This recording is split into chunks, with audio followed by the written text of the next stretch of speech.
Then in 1658, the Virginia General Assembly established the Mattaponi Indian Reservation, and the tribe still lives there today. Yes, Stella. You mean that there's Native Americans alive in Virginia? Yes, absolutely. Yeah, like me. What? You don't look Native, and you live like 2 houses over from me. Della, not all Virginia Indians live on reservations or wear ceremonial clothes.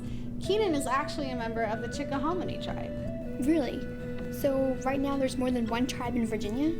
Yeah, right now there are 11 different Virginia Indian tribes recognized by the state of Virginia. There's my tribe, the Chickahominy, and the Eastern Chickahominy. There's also the Mattaponi, the Pamunkey, the Rappahannock, the Upper Mattaponi, the Nansemond, the Monacan Indian Nation, the Cherokee-Nottoway, the Nottoway of Virginia, and the Patawomic.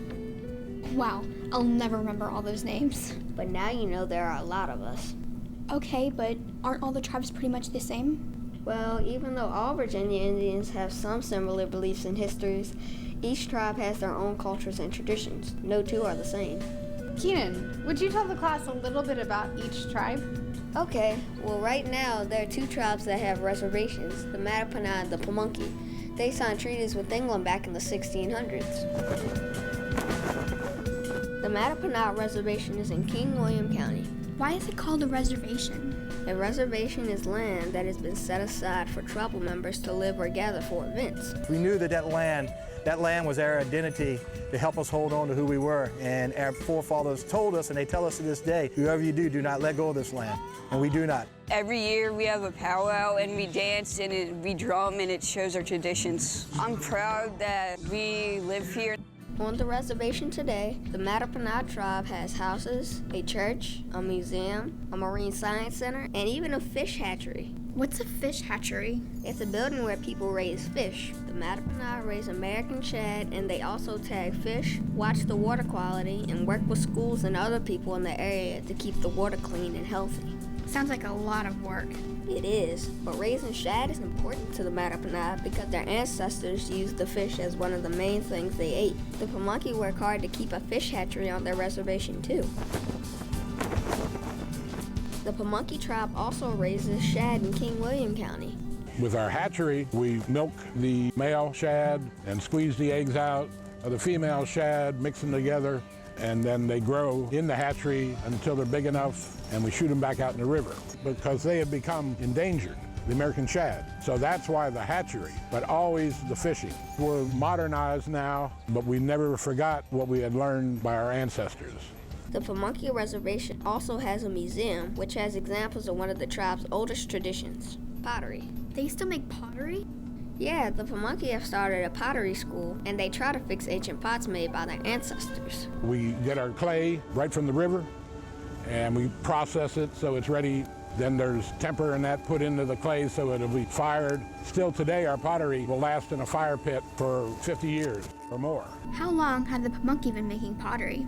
No one knows when they started, but it was a long time before Jamestown was built. If you didn't have plastic baggies or containers, then you needed to make your own containers. These pots were very beautiful and practical. That's right, but no matter what the Pamunkey Indians made, it was always here in Virginia.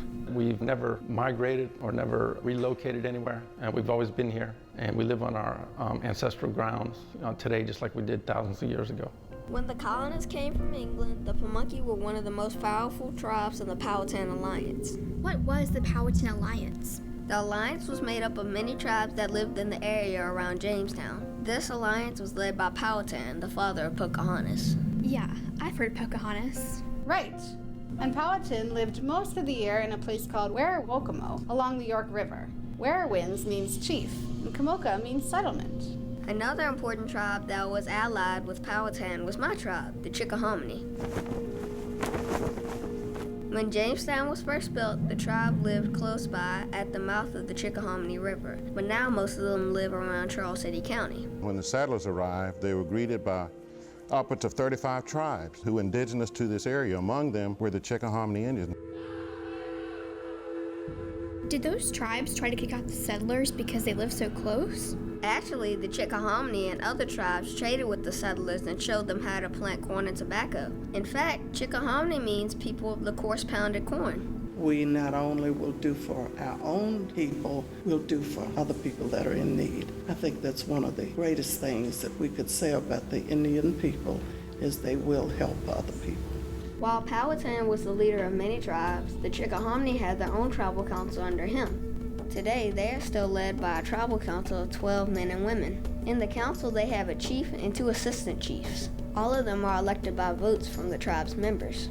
Oh, that's like the United States Congress, the president and the vice president. That's right, and the same is true for the Chickahominy Tribe Eastern Division.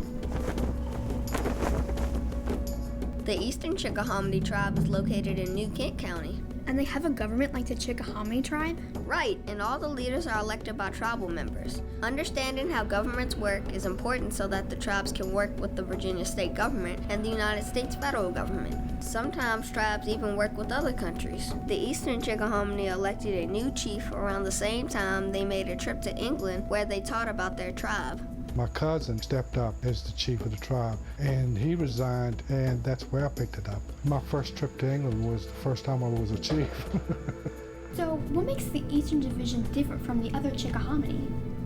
They were actually both one tribe until the early 1900s. The Eastern Chickahominy decided to make their own tribal government because it was too far to travel all the way to Charles City County for tribal meetings.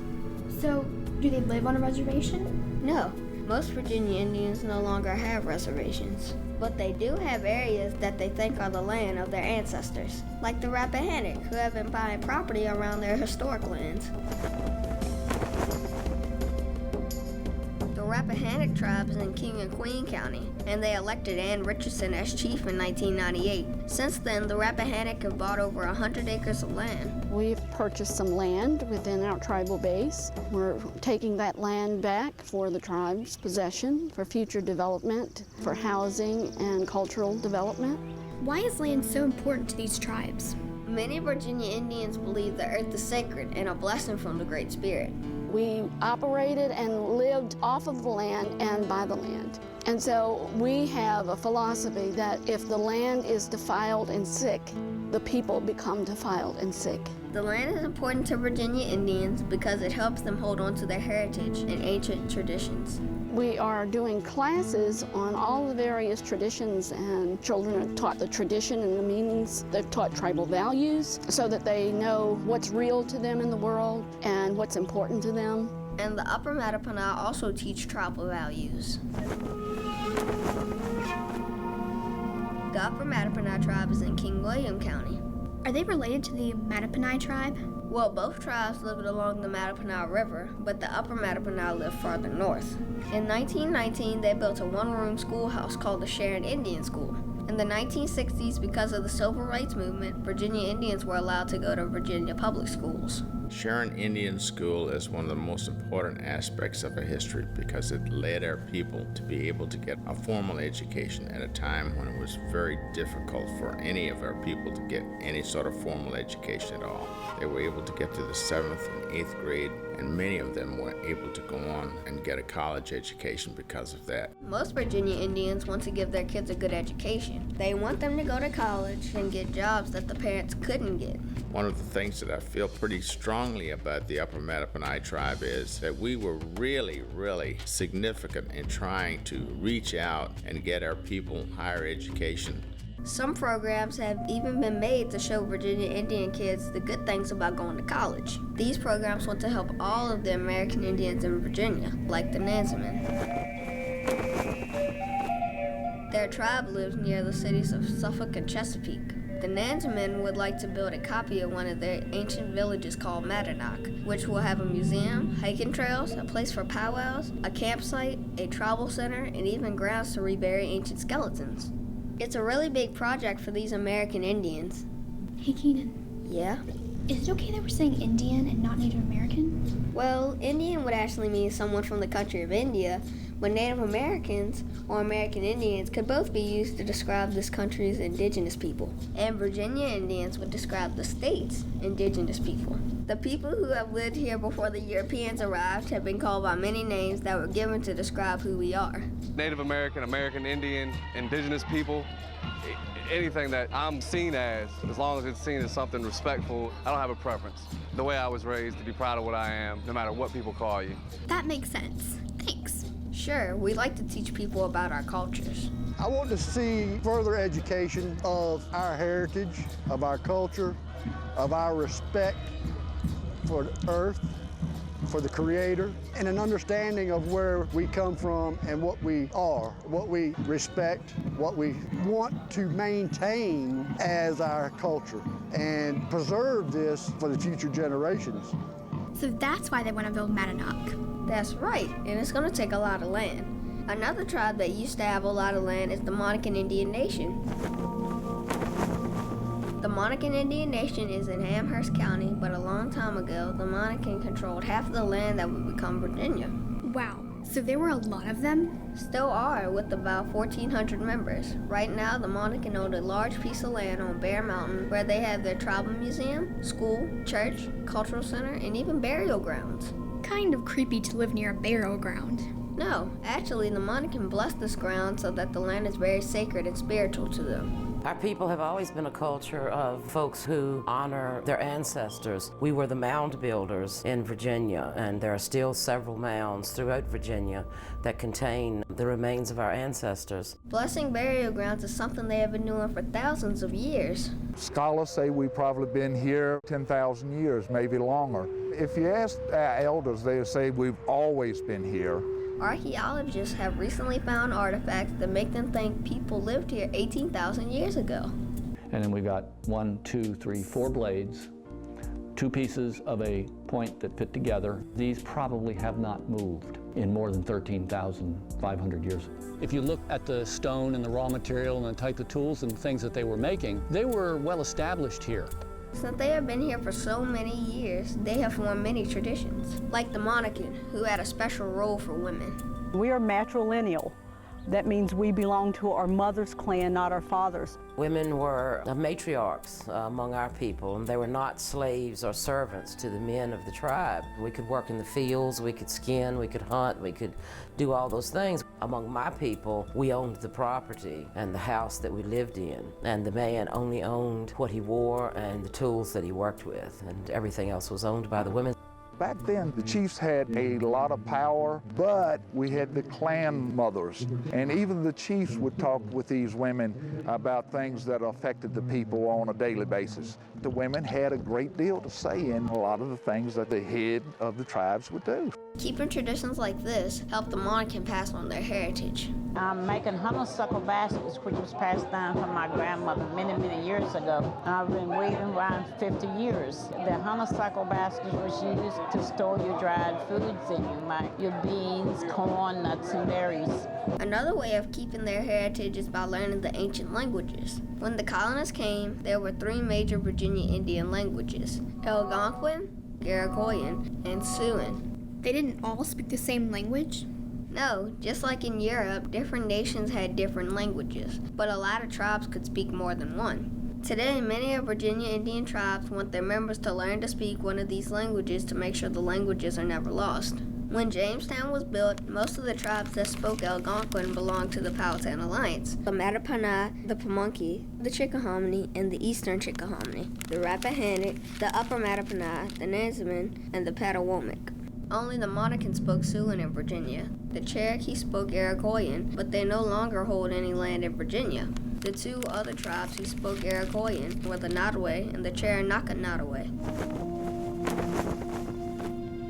The Nottoway of Virginia tribe is in Southampton County. They try to keep their heritage through their community house and interpretive center in Capron, Virginia.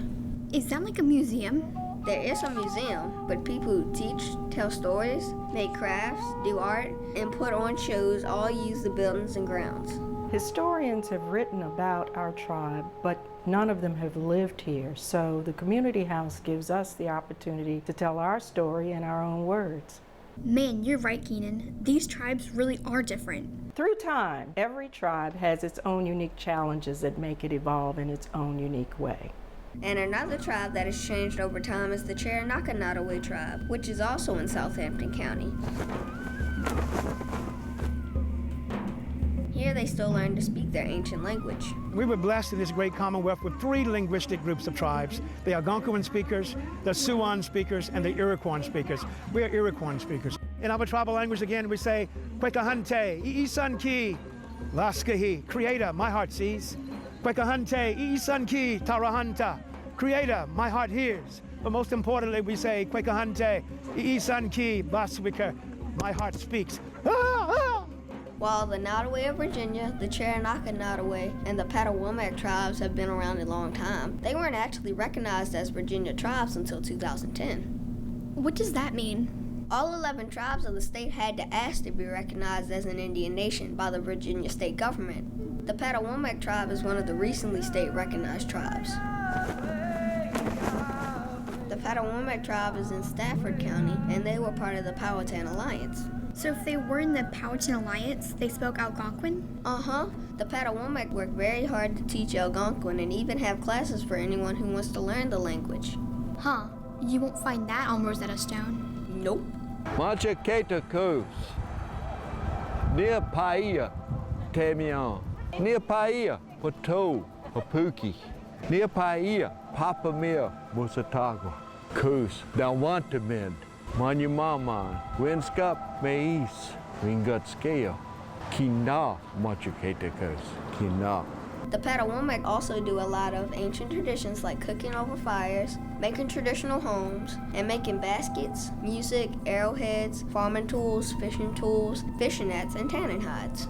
When we started realizing the traditional things like the tanning and the snares, that type of activities were getting lost, we started coming back together as a tribe, started doing these reenactments to help preserve our ancient ways. I think that is the single most important aspect of Indian culture, their traditions and their crafts and things that they brought with them. And if we don't teach these young people those skills, they will be lost. The Patawomack have even made a couple of dugouts.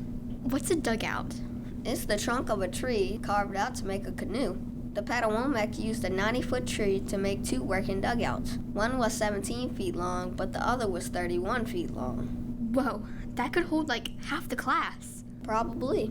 I found this big poplar tree had blown over in a storm, and I figured it didn't make a good canoe. But it was up in the woods, so we needed somebody to move them, so that's how we got the whole tribe involved. So are the Patawomack the only tribe that makes dugouts? Actually, many tribes have that skill, and all Virginia Indians have many other common beliefs. Oh, I know, like your dancing and music. Sort of. A lot of our traditions are spiritual. Religion is very important to most of Virginia's tribes. Today, a lot of these beliefs are a mix of both ancient Indian spirituality and Christianity. The churches were very, very important in holding the groups of people together by holding homecoming ceremonies and things like that every year where people would come together. The church was more or less the hub of our community. Our church was a focal point of our community, still is today. So is dancing part of your religion? Yeah, dancing is a part of worship. Dancing was a way that Indian people practiced part of their ceremonies. Doing the dances was a way that they used to give thanks and even to say prayers as they would do their dances, and they would walk and step and pray to the Creator. Dancing, music, and ceremonial clothes are usually parts of a spiritual ceremony called a powwow. I've heard of that. Isn't that like a big meeting? Sort of, but what most people don't know is that powwows are mostly spiritual ceremonies. You may see one and think it looks like a party, and although it is fun, there are a lot of traditions that are spiritual. What sort of traditions? Well, like the dance area is called an arbor, and it is always blessed before the beginning of a powwow so that the land is sacred to us. The arbor is always in the shape of a circle, and anyone who comes in should always walk or dance in a clockwise direction. You should also come in and go out in the same place to keep the circle sacred. People come together in ceremony, united in the circle of life. It is a time for looking forward and looking back. We are all in this circle, in that unbroken chain of existence. So do you have powwows after church every Sunday?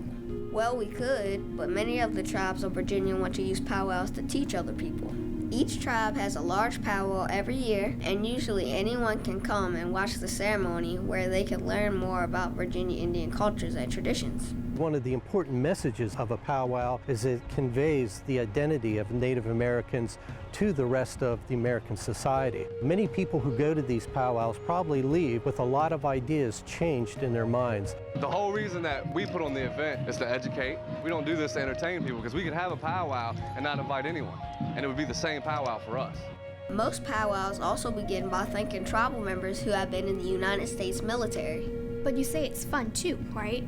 Yeah, there's a lot of food, music, and dancing. It's all a part of the tradition. So the music is like religious songs then? Sometimes, but mostly it's the drumming that's sacred to us. Most Virginia tribes believe that using a drum is spiritual and it's used in many religious ceremonies.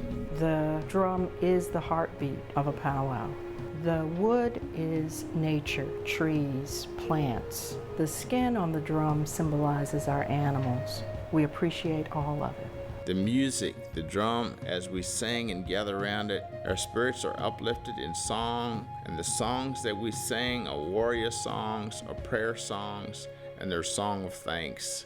And you can only dance or sing if you wear the old clothes. Not all Virginia Indians dress in regalia to dance and sing, but the ceremonial clothes are part of the powwow. Oh, so you don't have to wear that stuff to the grocery store? Most of the time, Virginia Indians only wear regalia to powwows and other religious ceremonies. Even though we could wear them all the time, most tribal members wear the same clothes to work and school as everyone else. The regalia is what we wear to show honor and respect to our ancestors and to try to hold on to part of where we've come from, but that we are just plain people who live just like everybody else. Working at the doctor's office as a Native American, I have pictures on my desk of my friend and I with their regalias, and people come up to me and they say, "Are you really Indian?" And I say, "Of course, I'm Chickahominy," and they've never heard of that. They're just used to those big tribes, so they don't think I'm a real Indian because they've never heard of Chickahominy before. We call the ceremonial clothes regalia, not costumes. We wear a regalia that's a lot like what our ancestors used to wear. Most of it is made from deerskin and different animal furs. So everyone wore the same thing? Most of the Virginia Indians wore deerskin because that was what they had close by. The tribes of Virginia are all a part of the Eastern Woodland Indians. This group is made up of all the tribes in the east half of the land that would become the United States. Because the land was mostly woods, the same plants and animals were close by to all the tribes of the Eastern Woodland Indians, so they had a lot of the same ways of making clothes, food, and houses. Yeah, they all lived in teepees, right? No, those were actually built by the Midwestern tribes. Most of the Eastern Woodland Indians built longhouses. They were made from thin trees bit into the shape of a long barrel. Then they were usually covered with grass mats. Although most of them were very long, the Monacan usually made theirs look like a circle. So they could fit a lot of people? Definitely, and they lasted a long time. Most longhouses could be used by many generations of the same family. Inside, they usually had fur beds, storage, and even a fire pit. The ceiling usually had openings so that the smoke could escape. All of their houses, clothes, and food came from the land's natural resources. Like corn and shad.